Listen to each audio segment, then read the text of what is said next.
Seventh day સ્કૂલમાં વિદ્યાર્થીની હત્યા બાદ હજુ સુધી સ્કૂલ સામે કોઈ ઠોસ પગલાં લેવામાં આવ્યા નથી, ત્યારે મૃતક ન્યાયના માતા પિતા ન્યાયની માંગ કરી રહ્યા છે। અમદાવાદના ખોખરામાં આવેલી સેવન્થ ડે સ્કૂલમાં વિદ્યાર્થી નયન સંતાણીની હત્યા બાદ સ્કૂલનો મોટા પાયે વિરોધ કરવામાં આવ્યો। શાળાની બેદરકારી પણ સામે આવી છે, ત્યારે મૃતક નયનના માતા પિતા પોતાના બાળકને ન્યાય અપાવવા ઝંખી રહ્યા છે અને સેવન્થ ડે સ્કૂલની માન્યતા રદ કરવાની માંગ કરી રહ્યા છે। મારા સમજો 38 થી 40 મિનિટ કોઈ પણ સ્કૂલ અધિકારીએ અમને સપોર્ટ કર્યો નહીં। જો એ ટાઈમે તાત્કાલિક એ લોકોએ પોલીસને કે કોઈને જાણ કરી હોત, એમ્બ્યુલન્સને જાણ કરી હોત, તો આજે નયન અમારી સાથે હોત। અમે અંદર એ જ રજૂઆત કરી છે કે આ સ્કૂલની પૂરેથી પૂરી માન્યતા રદ કરવામાં આવે। કોઈ બી સસ્પેન્ડ અમારે કોઈ બી અધિકારીને કરવા નથી। અમારે એક જ રજૂઆત છે કે આખી સ્કૂલની માન્યતા આખી રદ કરીને સરકારશ્રી પોતાના અંડરમાં લઈને અને સારીની સારી સંસ્થાને એમને રજૂ કરી દેવામાં। અમદાવાદની સિવિલ હોસ્પિટલમાં બિલાડી અને ઉંદરના ત્રાસ મામલે આરોગ્ય મંત્રીએ જવાબ આપ્યો છે। આ માટે તેમણે દર્દીના સગાવાલાને જવાબદાર ઠેરવ્યા છે।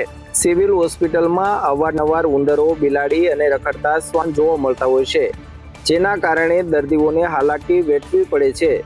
સાથે સિવિલ હોસ્પિટલના પ્રશાસનની કામગીરી પર સવાલો ઉઠતા રહે છે।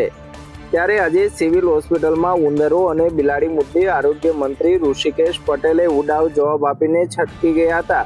સિવિલ સ્ટાફને અને બાકીની જે વ્યવસ્થાઓ વોર્ડ બોય બધાને આ સૂચનાઓ આપેલી જ હોય છે, પરંતુ ક્યાંક દર્દીઓ અને દર્દીઓના સગાવાલાઓ એ વધેલો ખોરાક નાખી દેતા આ પ્રકારની મુશ્કેલીઓ આપણને જોવા મળે છે। પરંતુ ચોક્કસ તમે જે કહ્યું કે કૂતરા છે કે ક્યાંક કેમ્પસની અંદર બિલાડા છે કે ઉંદરડા છે, એ ન આવે એની માટેની ચિંતા આપણે કરતા જોઈએ છીએ। સુરતમાં ચોરી ઉપર સે સીના ચોરી જેવી ઘટના સામે આવી। બાઇક ચાલકે બીઆરટીએસ રૂટમાં બાઇક ચલાવી અને બસ ચાલકને સ્પીડની સલાહ આપી। વાયરલ થયેલા વિડીયોમાં જોઈ શકાય છે કે એક બુલેટ બાઇક ચાલક બીઆરટીએસના રૂટ પર રોંગ સાઈડમાં આવી રહ્યો છે, જ્યારે સામેથી આવી રહેલી બીઆરટીએસ બસને ઊભી રાખી ડ્રાઈવર સાથે બોલાચાલી પર ઉતરી આવ્યો હતો। વિડીયો બનાવતા ડ્રાઈવરને તે યુવક ઉદ્ધતપણે કરી રહ્યો હતો કે હું રોંગ સાઈડ આવ્યો તો શું થયું, તું શું કરી લઈશ, તમે બસને ધીમે નથી ચલાવતા, લોકો મરી જાય છે તેનું પણ તમે ધ્યાન નથી રાખતા। આ ઘટના ચોરી ઉપરથી સીના ચોરી જેવી છે, જ્યાં એક તરફ નિયમોનો ભંગ કરવામાં આવ્યો છે અને બીજી તરફ ભૂલ સ્વીકારવાના બદલે બીઆરટીએસના ડ્રાઈવર સામે ગેરવર્તણૂક કરવામાં આવી રહી છે। આ બાઇક ચાલક સામે સોશિયલ મીડિયામાં રોષ ભભૂકી ઉઠ્યો છે। લોકો તેની સામે કાર્યવાહીની માંગ કરી રહ્યા છે, જેથી કરીને આવું કૃત્ય બીજી વાર કરતા લોકો 100 વાર વિચારે। અમેરિકાના 50% ટેરિફની અસર રાજકોટમાં પણ થશે। જ્વેલરીના કારીગરો બેરોજગાર બનશે। ભારત પર 50% ટેરિફ લાગુ થઈ ગયો છે। 50% ટેરિફને કારણે અમેરિકામાં વેચાતી ભારતીય પ્રોડક્ટ મોંઘી થશે।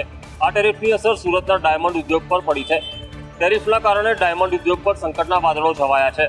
આ ઉપરાંત તેની અસર રાજકોટમાં પણ જોવા મળી શકે છે। જ્વેલરીની નિકાસ કરનારા એકમોમાં અસર જોવા મળશે। લાખો કારીગરોને એક રોજગારીનો પ્રશ્ન અહીં ઊભો થાય છે, કેમ કે યુએસ એક્સપોર્ટ જે છે એ વધારે થતું હતું જ્વેલરીનું, તો એમની સામે રાજકોટને ભારતભરના કારીગરો છે એમને રોજગારીનો પ્રશ્ન ચીન આપણે કહી શકાય તે ઊભો થશે। પરંતુ અત્યારે જે ટેરિફની જાહેરાત કરી છે, આપણે જે ભૂતકાળના સિનેરીઓ જોઈએ તો અલગ અલગ દેશો ઉપર જે ટેરિફ લગાવે ત્યારબાદ ઓછા કરે, વળી વધારે, વળી ઓછા કરે, તો આ એક જે રણનીતિ હોય છે। આજકાલ રાજકીય દ્રષ્ટિકોણથી રાજકોટ સતત ચર્ચાનું કેન્દ્ર રહ્યું છે અને તે વચ્ચે રાજકોટમાં ભાજપમાં કંઈક નવા જૂનીના એંધાણ પણ વર્તાઈ રહ્યા છે। રાજકોટમાં ભાજપના 2 વર્ષથી હાંસિયામાં રહેલા અરવિંદ રૈયાણી ફરી એકવાર સક્રિય થયા છે। પૂર્વ મંત્રી અને પાટીદાર અગ્રણી અરવિંદ રૈયાણીએ ગણેશ મહોત્સવ કાર્યક્રમથી જ રી એન્ટ્રી કરી નાખી છે। સૂત્રો તરફથી માહિતી મળી રહી છે કે તેમને મોટી જવાબદારી પણ મળી છે। દિલ્હીમાં મોટા નેતાઓ સાથે રૈયાણીએ મુલાકાત પણ કરી હતી। એ ભારતીય જનતા પાર્ટીના કાર્યકર્તા હતા, છે અને રહેવાના છે, અને ભારતીય જનતા પાર્ટી માટે તમામ કાર્યકર્તાઓ એક સમાન હોય છે। કોઈ કોઈની અનુકૂળતા ન અનુકૂળતા એવું કશું હોતું નથી। એ પણ એક ભારતીય જનતા પાર્ટીના પૂર્વ મંત્રી છે, પૂર્વ ધારાસભ્ય છે। આ બધા વચ્ચે સૂત્રો તરફથી માહિતી મળી રહી છે કે આવનારી ચૂંટણીમાં વિસાવદરવાડી અન્ય જગ્યા પર ના થાય તે માટે ભાજપ અત્યારથી જ સક્રિય થઈ અને કામગીરીમાં જોતરાઈ ગઈ છે। ગુજરાત હાઈકોર્ટના જસ્ટિસ સંદીપ ભટ્ટની બદલીને લઈને વકીલોમાં ભારે રોષ જોવા મળ્યો હતો, તો જેને લઈને વકીલોએ કામથી અળગા રહીને વિરોધ નોંધાવ્યો હતો. ગુજરાત હાઈકોર્ટના જજ સંદીપ ભટ્ટની બદલી થતા વકીલોમાં ભારે રોષ જોવા મળ્યો હતો. ખાસ કરીને ગુજરાત હાઈકોર્ટના વકીલ એસોસિએશને હડતાલ પર ઉતર્યું હતું. વકીલોના વિરોધથી ગુજરાત હાઈકોર્ટની ન્યાય પ્રક્રિયા પણ ઠપ થઈ હતી. જજશ્રીની ટ્રાન્સફરનો હુકમ આવેલ એનાથી બહાર નારાજ હતા, એટલે જનરલ બોડીમાં એવો નિર્ણય લેવામાં આવ્યો કે અમારે કામથી અળગા રહેવું. હવે એ નિર્ણય લીધા પછી સુપ્રીમ કોર્ટના ચીફ જસ્ટિસે હાઈકોર્ટના ડેલિગેશનને સમય આપ્યો મળવાનો, એ બાબતે ચર્ચા કરવા માટે. જો કે વકીલોના આક્રોશથી જજની બદલી પર રોક લગાવવા માટેની રજૂઆત પણ કરવામાં આવી છે. આગળની કાર્યવાહી પર સૌ કોઈની નજર અડી છે.